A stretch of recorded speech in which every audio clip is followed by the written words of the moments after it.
Hello friends, another video to talk about the positive impacts that physical experiences, the experiences of the body can have on our inner potential. And today I would like to talk about balance and balance between right brain and left brain, creative side and rational side.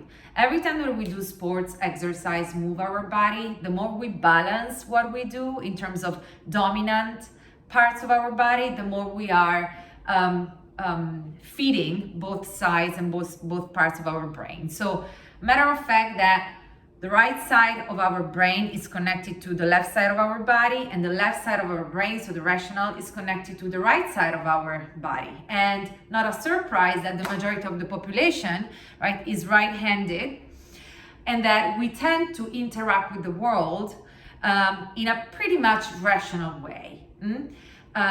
Cause, effect, and consequence. Point A, implication. Point B, implication. So we actually emanate rationality, right, every time that we are communicating with the world. But it's dramatically important to keep on feeding as well the right side of our brain, the creative part, our emotions, that is very much connected with our inner energy and inner potential. So little tricks and tips about how to do this and how to leverage our physical experiences to keep on feeding both sides of our brain. When you're running, what I usually suggest is to use the count 1, 2, 3, 1, 2, 3 rather than 1, 2, 1, 2. Why? If you count 1, 2, 1, 2, the dominant side will always be your right side.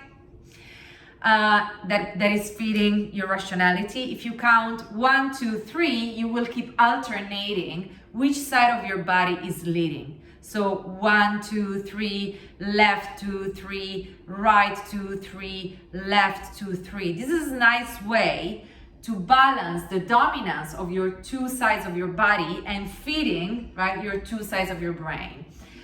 This can be approached extensively in any other type of sports when some counting is included. When it comes to typical fitness, what I usually recommend is to prefer exercise that are involving both sides of your body at the same time and help you create that harmony and balance among, right, and symmetry among the two sides of your body so that you're feeding at the same time both sides of your brain. If you realize that, another tip is that if you realize that you're lacking in creativity, you can decide to exercise or use more, right, or experiment more with your left side of your body. Not easy to write or to brush your teeth with the left, but you should try it more often and see how it goes and see if this unlocks in you more creative way to address a problem with your left. And same things in exercise. So if you realize that you need a dose of creativity, like, well, maybe try to exercise more and develop more your left side and try to understand if it has any impact and any result on how your brain is operating and how you are listening to your emotions and the creative side of yourselves.